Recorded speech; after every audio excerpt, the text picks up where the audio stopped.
আবার এসেছে আষাঢ়, আকাশ ছেয়ে আসে বৃষ্টির সুবাস, বাতাস বেয়ে।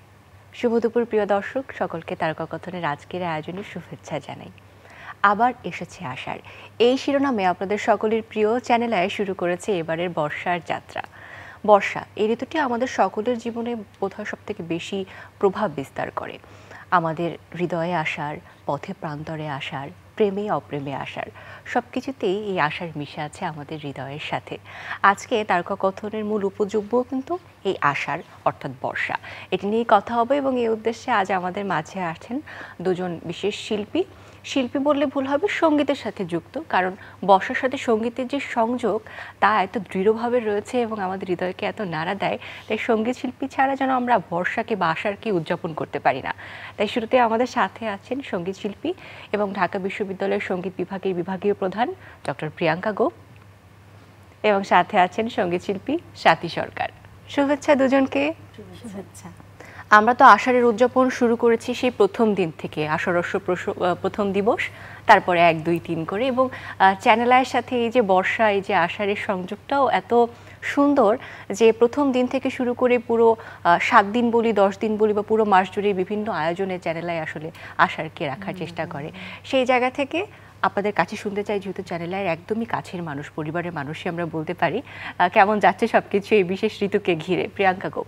বিশেষ ঋতুকে ঘিরে আসলে বর্ষার সঙ্গীত তো খুবই আষ্টে পৃষ্ঠে জড়িয়ে, মানে যত বিষয় নিয়ে সঙ্গীতের যতগুলো ধারায় গান না হয়েছে, বর্ষা নিয়ে বোধহয় সব থেকে বেশি গান রচনা হয়েছে। তো বর্ষা আসলে সে একটা ফেস্টিভ মুড আসলে চলে আসে আমাদের মধ্যে, আমরা যারা গান করি, কেননা এই সময়টার জন্য অপেক্ষা করি সব সময় যে কখন বর্ষা আসবে, বর্ষার গানগুলো একটু মন প্রাণ খুলে গাইবো, এই ব্যাপারটা ভেতরে কাজ করে। এবং বর্ষার একটা শহরের ভোগান্তির একটা বিষয় তো আছেই, কিন্তু সেগুলো সব ছাপিয়ে আমার কাছে মনে হয় যে সেই বর্ষার যে একটা নতুন সব কিছুতে প্রাণ আর একটা প্রাণ জাগানোর একটা ব্যাপার থাকে, এইটা আমি ভীষণভাবে উপলব্ধি করতে পারি আসলে। বাহ, স্বাতী সরকার, আপনার কাছে একটু শুনবো, এই যে আষাঢ়ের জন্য বা আষাঢ় আসছে, এই যে একটা প্রস্তুতি শিল্পীর থাকে, আপনার ক্ষেত্রে এটি কেমন ছিল এবার? আসলে কি যে বর্ষাকে প্রথম যে বর্ণনা এত সুন্দর করে দিয়েছিলেন কালিদাস মেঘদূত কাব্যে, তারপর বর্ষার বর্ণনা আমরা পরিপূর্ণ রূপ পাই রবীন্দ্রনাথের গানে। তো রবীন্দ্রনাথের এত সুন্দর সুন্দর বর্ষার গান, তখন আমাদের কাছে মনে হয় যে ওই কবে বর্ষা আসবে, গানগুলো গাইতে পারবো। আজকে আমার এই চ্যানেলেতে সকালবেলা গান দিয়ে শুরু ছিল, তা আস্তে আস্তে একদম মানে বৃষ্টি ভিজে গাছগুলো সবুজ হয়েছিল। মানে মানে রবীন্দ্রনাথের গান দিয়ে আমি বর্ষাটাকে খুব ভালো করে আমি চিনতে পেরেছি। তো তখন আমার মনে হচ্ছিল যে আমি গানগুলো গাইবো, ওই যে একটা ব্যাকুলতা, সেই জিনিসটা ছিল। আচ্ছা, বর্ষা আমাদেরকে আবার ব্যাকুলও করে তোলে, প্রেম এবং অপ্রেমের যে একটা সংযোগ, যে পাতায় আমরা দেখি বর্ষা সবুজকে আরো বেশি সবুজ লাগে, সব সুন্দরকে আরো বেশি অদ্ভুত রকম সুন্দরভাবে ধরা দেয়। বর্ষার প্রিপারেশন নিয়ে আসলে শুনছিলাম, তবে নিজস্ব একটা উপলব্ধি থাকে সঙ্গীতের সাথে, নিজস্ব সময় দেয়া, শুধুমাত্র অনুষ্ঠানকে ঘিরে নয়, নিজস্ব একটা প্রস্তুতি বা ভালো লাগার জায়গা। প্রিয়াঙ্কা গোপ, এটিকে আসলে আপনি কিভাবে অনুভব করেন?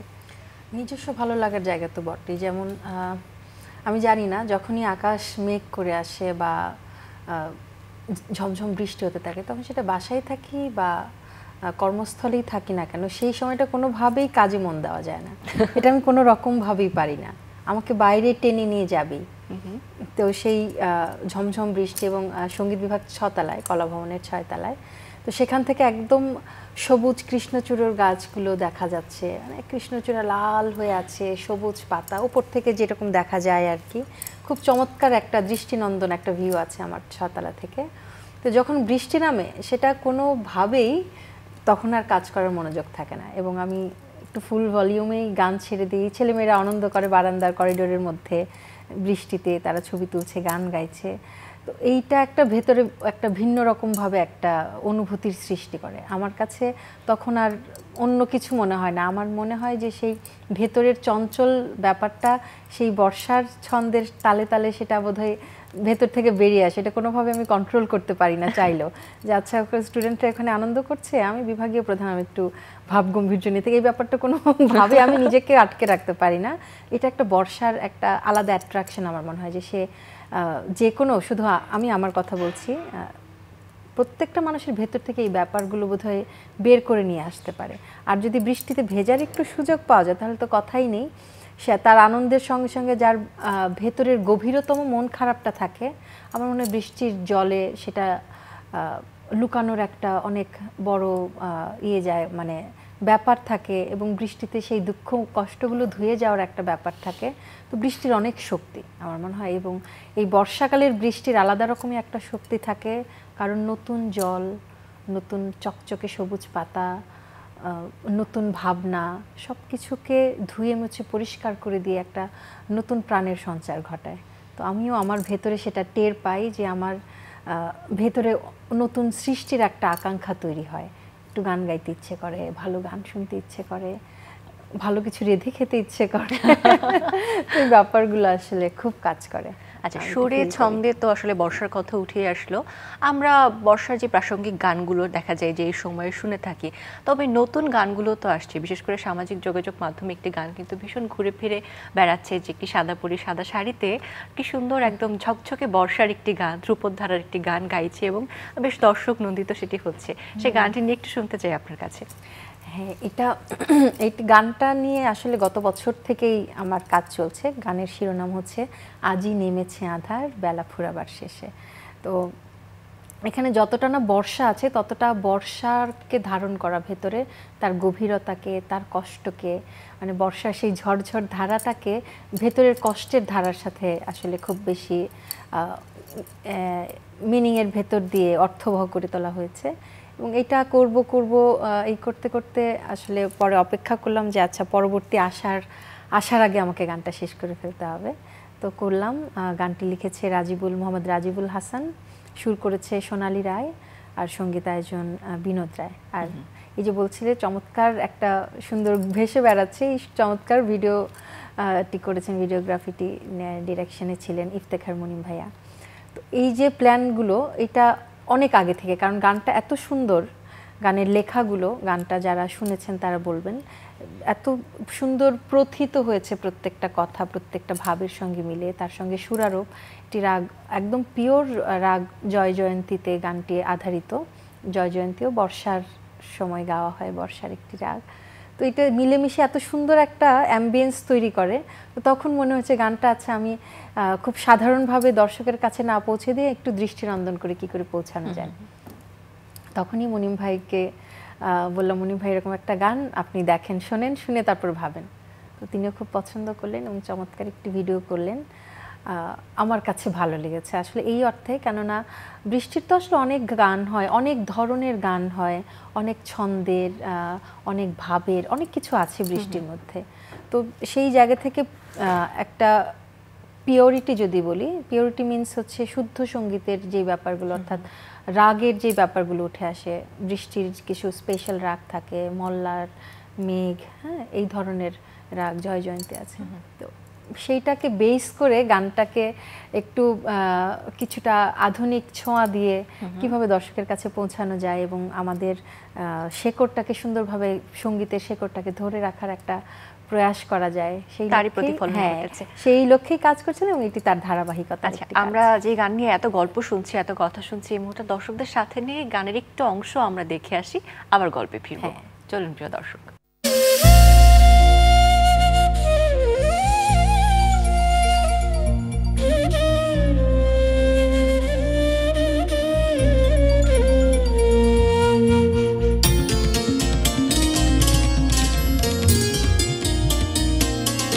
আজি নেমেছে আধার, বেলা ফুরাবার শেষে।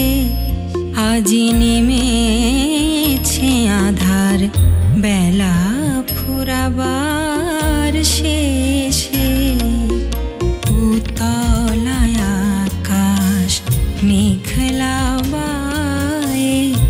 উতলায় আকাশ মেঘলা বায়ে ঝরিছে হরষে আজি নেমেছে আধার বেলা ফুরাবার শেষে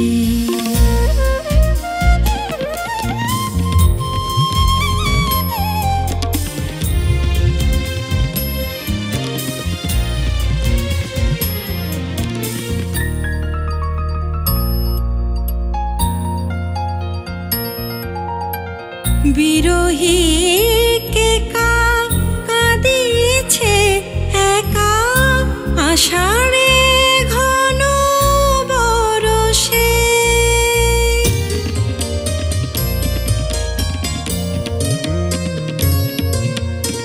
বিরহীকে কাঁদিছে একা আষাঢ়ে ঘন বরষে স্বপনের মায়া মধুর বিষাদে স্বপনের মায়া মধুর বিষাদে জড়ায়ে আখিতে নিমেষে জড়ায়ে আখিতে নিমেষে আজি নেমেছে আধার বেলা ফুরাবার শেষে আজি নেমেছে আধার বেলা ফুরাবার শেষে। বাহ, অসাধারণ, দারুণ একটি চিত্রায়নের সাথে একজন নৃত্যশিল্পী ভীষণ সুন্দর কিছু মুদ্রার সাথে গানটির সাথে যত প্রাসঙ্গিক মুদ্রা সেটি করছিলেন, ভালো লেগেছে। আশা করি আমাদের দর্শকরাও আসলে আপনার ইউটিউব চ্যানেল যেটি অফিসিয়াল সেখানে পুরো গানটি দেখতে পাবে। ইউটিউব চ্যানেল নামটি প্রিয়াঙ্কা গোপ অফিসিয়াল। ওকে, আমরা গানের গল্প আরো শুনবো কারণ কিছু কথা জানা এখনো বাকি আছে। সাথী সরকার রয়েছেন, গানটি তো দেখলেন, কেমন লাগলো? অপূর্ব, এক কথায় অপূর্ব। আচ্ছা, তার মানে মাঝে মাঝে কি শোনা হবে গানটা? হ্যাঁ, অবশ্যই। আচ্ছা, বর্ষা নিয়ে কথা বলছিলাম, প্রস্তুতি নিয়ে কথা বলছিলাম। আপনি কি সঙ্গীত শিক্ষা প্রতিষ্ঠানের সাথে যুক্ত আছেন, সেখানে আসলে বর্ষা বরণটাকে আসলে কিভাবে করে আপনারা করেন বা এর জন্য ভিন্ন কোনো প্রস্তুতি থাকে কিনা? প্রথমত আমরা ক্লাসে ক্লাসে যখনই মানে বর্ষা আসে তখন সব ক্লাসে বর্ষার গান যায়, আর তাছাড়া প্রোগ্রামও হয়। বর্ষা মঙ্গল বলে আমরা একটা প্রোগ্রামের আয়োজন করে থাকি। তো এবারও পরিকল্পনা আছে, হয়তো আমরা সেটা শুরু করব। মানে এখনো এত বড় তো একটা মানে ছুটি গেল তো ঈদের, তো খুলবে, খোলার পরে আমরা হয়তো এটা শুরু করব। আচ্ছা, বর্ষায় আপনার প্রিয় গানগুলোর তালিকা যদি করতে বলি, সর্বপ্রথম কোন গানগুলো উঠে আসবে? আসলে কি যে এত সুন্দর সুন্দর গান, কোনটা রেখে যে কোনটা বলবো মানে সেটা খুব কঠিন। ও যে বললো যে মনটা চঞ্চল হয়ে যায়, যে কোনো কিছু করতে ভালো লাগে না, ঠিক সেই কথাই কিন্তু রবীন্দ্রনাথের গানে আছে। আজি ঝড়ো ঝড়ো মুখর বাদুর দিনে জানি নে কিছুতে কেন যে মনও লাগে না, এই চঞ্চল সজল পবন বেগে, মানে সবগুলো কথায় কথায় গানটি গিয়ে মানে বলে চলেছেন, এটি মানতে পারছি না। আমি তো সুরে সুরে গানটি শুনতে চাই আপনার কাছে। আজি ঝড়ো ঝড়ো মুখর বাদুর দিনে, আজি ঝড়ো ঝড়ো মুখর বাদুর দিনে, জানি নে কিছুতে কেন যে মনও লাগে না, ঝড়ো ঝড়ো মুখর বাদুর দিনে। দারুণ। এমন গান শুনলে বসন্তে যেমন আমরা বলি না, ফুল ফুটুক না ফুটুক আজ বসন্ত, এমন গান শুনলে মনে হয় বৃষ্টি নামুক বা না নামুক আজ আষাঢ়, আজ বর্ষা। ভীষণ ভালো লেগেছে। দুজন শিল্পী রয়েছেন, দুজন একটু ভিন্ন ধারার গানই করেন। একজন নজরুল গান করেন বেশি, একজন রবীন্দ্র গান করেন বেশি। তো দুজনের ক্ষেত্রে আসলে ঋতুকে ধারণ করার যে ব্যাপারটা, দুজন কবির ক্ষেত্রে আসলে আলাদা আলাদা, যদি একটু বিশ্লেষণটা আমি শুনি, ছোট্ট করে শুনতে যদি চাই। প্রিয়াঙ্কা গোপ। আমি তো শাস্ত্রীয় সঙ্গীত বেশি, তার পাশাপাশি নজরুল সঙ্গীত গাইছি, এবং বর্ষাকে উদযাপন করার মূল ভালোবাসাটা আমার এসছে প্রথমে আসলে শাস্ত্রীয় সঙ্গীত থেকে। কাজরি, যেটা বর্ষাকে ডেডিকেটেড টু বর্ষা, তো সেই ধারার কিছু গান কাজী নজরুল ইসলাম করেছেন। কাজরিকে ওই ধারাটা বজায় রেখে। এছাড়া অন্য মানে আঙ্গিকের গানও করেছেন। তবে কাজরি আর বর্ষা যেহেতু এতটাই ওতপ্রোত, মানে বর্ষার জন্যই কাজরি বা কাজরি গাইলে মনে হচ্ছে বর্ষা ঝমঝম করে নামছে, তো এরকম একটা ব্যাপার। নজরুলের গানে সেরকম আভাসটাই বেশি পাওয়া যায়, যেখানে আসলে মানে ব্যথার কথা বেশি বলা থাকে যে এখন বর্ষা চলে এসছে, তারপর আমার প্রিয় আমার কাছে ফিরে এলো না, যে সেই বর্ষার সময় ফিরে আসবে সে কথা দিয়ে গিয়েছিল, কিন্তু বর্ষা চলে আসছে বা বর্ষা শেষ হয়ে যাচ্ছে, কিন্তু আমার প্রিয় ফিরে এলো না এখনো। তো এইটা হচ্ছে গানের মূল ভাব থাকে। সেই গানগুলো মানে সেই কথাগুলো, সেই বেদনার কথাগুলো কাজী নজরুল ইসলাম তার গানে নিয়ে এসেছেন বর্ষার অধিকাংশ গানের মধ্যেই, যেখানে একটু কাজরির একটু ঠুমরির ছায়া পাওয়া যায়। তো আমার কাছে এবং সুরের যে ভাঁজগুলো আছে, যে খাঁজগুলো আছে, সেটা আমার কাছে মনে হয় যে চমৎকারভাবে একাকার হয়ে যায় বর্ষার সাথে। সত্যি। সাথী সরকার কি বলবেন? আমি বলবো যে আসলে রবীন্দ্র নজরুল দিয়ে আমি বর্ষাটাকে ভালোবাসি সেরকম না। আমার কাছে মানে যখন রাগ মেঘ হয় বা জয় জয়ন্তী সব কিছুই আমার ভালো লাগে, বা নজরুলের গান, এত সুন্দর সুন্দর নজরুলের গান আছে যে ভালো লাগতে বাধ্য।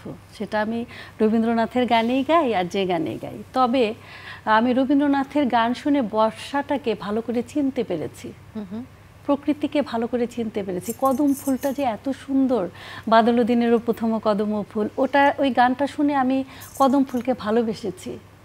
ছায়া ঘনাইছে বনে বনে, গগনে গগনে, মানে ওই যে একটা অন্ধকার হয়ে আসছে, মানে আমি মানে চোখে দেখতে পাই। আচ্ছা। তারপর মেঘের পরে মেঘ জমেছে, আধার হয়ে আসে, মানে আমি প্রকৃতিটাকে চিনতে পেরেছি রবীন্দ্রনাথের গানে। বা এই যে আধার কালো করে মেঘ ছেয়ে আসা, এই কথা বলতে ছেলেবেলার দিকে আসলে ফিরে যাই আমরা একটু বেশি। ছেলেবেলায় আকাশ দেখা যেত অনেক বেশি, এখন যেমন ইটকাট পাথরের শহরে আকাশটা আমরা একটু বোধহয় কম দেখতে পারি। ছোটবেলার বর্ষাটা আসলে কেমন ছিল সাথী সরকার, মনে আছে? ছোটবেলার বর্ষা বলতে গেলে যে সেই আম কুড়ানোর একটা ব্যাপার ছিল, কিন্তু যদিও যেটা সত্যি কথা আমি বলার জন্য হয়তো বলবো যে আমি আম কুড়িয়েছি, কুড়াই, কারণ আমাকে বৃষ্টিতে ভিজতে দেওয়া হতো না পরিবার থেকেই, তো দেখতে ভালো লাগতো। এটা তো সবার পরিবারের ক্ষেত্রেই বারণ, তবুও লুকোচুরি করে কিন্তু অনেক সময় সেটাও সম্ভব ছিল না, কিন্তু মানে আমার ভালো লাগে। প্রিয়াঙ্কা গোপ দিদি, আপনার ক্ষেত্রে কেমন ছিল? আমার ক্ষেত্রেও এই যে বিধিনিষেধ থাকে, বিধিনিষেধ থাকার মূল কারণ হচ্ছে আমি খুবই মানে বৃষ্টি বাইরে পড়ছে, আমার ঘরে ঠান্ডা লেগে যাচ্ছে, ব্যাপারটা হচ্ছে এরকম। তো বৃষ্টির একটু ফোঁটা গায়ে লাগলেই পড়লেই জ্বর চলে আসতো, কিন্তু আসলেও খুব একটা জোর করে বাধা দেওয়া হতো ওরকমও না, আমি নিজেও হয়তো ভিজতে চাইতাম না। কিন্তু আষাঢ়ের জলে আসলে ওই যে বলছি যে অন্য সময়ের বৃষ্টিটা ভালো নয়, সেটা অসুখ বিসুখ নিয়ে আসে, কিন্তু আষাঢ়ের পরিষ্কার টলটলে জলে আসলে ঠান্ডা জ্বর কমই হয়। তো সেই সময়টা ভেজাইতো, ঠান্ডা জল একদম যখন খুব মুষলধারে খুব বৃষ্টি হচ্ছে তখন ভিজতাম। একটু সামান্য খোলা জায়গা ছিল বাড়ির সামনে, সেখানে ভিজতাম, টুপটুপ করে গাছের পাকা আম পড়তো, সেগুলো তুলতে যেতাম ভোরবেলা, তখন বৃষ্টি থাকুক বা না থাকুক। তো আমরা ওয়ালডিংয়ে আরেক বাড়ির গাছের আম তুলতে যেতাম, আমিও যেতাম, মাও যেত, আমরা বোনেরা সবাই মিলে যেতাম বৃষ্টিতে ভিজে। কারণ ওই সময় আর যদি একটু ঝড়ো হাওয়ার সাথে বৃষ্টি হতো তাহলে তো কথাই নেই, হ্যাঁ ওই সময় কেউ আসতো না, তো ফলে আম কুড়ানো আমরাই নিজেরা ভোরবেলা নিজেরাই ইচ্ছে মতো আমটাম কুড়িয়ে আনা। তো এইটার একটা খুবই আনন্দ। এবং রিসেন্ট যেটা মাঝখানের অনেক দীর্ঘ সময় আর সেটা হয়নি, এখন ইদানিং যেটা হয়েছে, এখন একটু এই সময় বাড়ি যাওয়া হয়, এবং বাড়ি যাওয়া হয় আমাদের বাচ্চারা, আমাদের বোনেদের সবার বাচ্চারা ভিজে ভিজে আম কুড়াতে যায়, সেই সঙ্গে আমরাও যাই। আচ্ছা, তাদের ক্ষেত্রে গামছা কমেছে? নতুন প্রজন্মের ক্ষেত্রে এই যে বিধিনিষেধ আমাদের ক্ষেত্রে ছিল না, এখন আমরা ঠেলে পাঠে, ওরা যেতে চায় না, উল্টো হয়ে গেছে। হ্যাঁ হ্যাঁ, এখন যেতে চাই না, বা ওদেরকে এখন আমরা ঠেলে। কিন্তু সেই আমাদের সময় যে উচ্ছ্বাস ছিল, এখনকার জেনারেশন আমার মনে হয় শহরে ওদেরও দোষ দিয়ে লাভ নেই, ওরা আসলে শহরের ওই পরিবেশটা তারা পায় না। তবে আমার বাচ্চারা যেতে চায়, ছাদে যেতে চায়, ভিজতে চায়। তো বাড়ি গিয়ে এবার ঈদের ছুটিতেই কাজ এটা হয়েছে, আসলে সবাই মিলে একদম ছুটির আমেজ ছিল, আম কুড়োনোর আনন্দ, বৃষ্টিতে ভেজা, এই কাজগুলো। এবং ওরা সব কাজিনরা একসাথে, হয়তো বাচ্চারা, এটা ওদের একটা খুবই মানে আনন্দ উদযাপনের একটা অংশ আসলে। সত্যি আবার এবার তো একটা লম্বা ছুটি আমাদের ছিল, সেখানে মনে হয় যে নতুন ঋতুকে বরণ করে নেওয়ার যে একটা আনন্দ ছিল, তারপর আবার গ্রীষ্মতে আম কাঁঠালের ছুটির কথা যদি বলি, সব মিলে আসলে একাকার।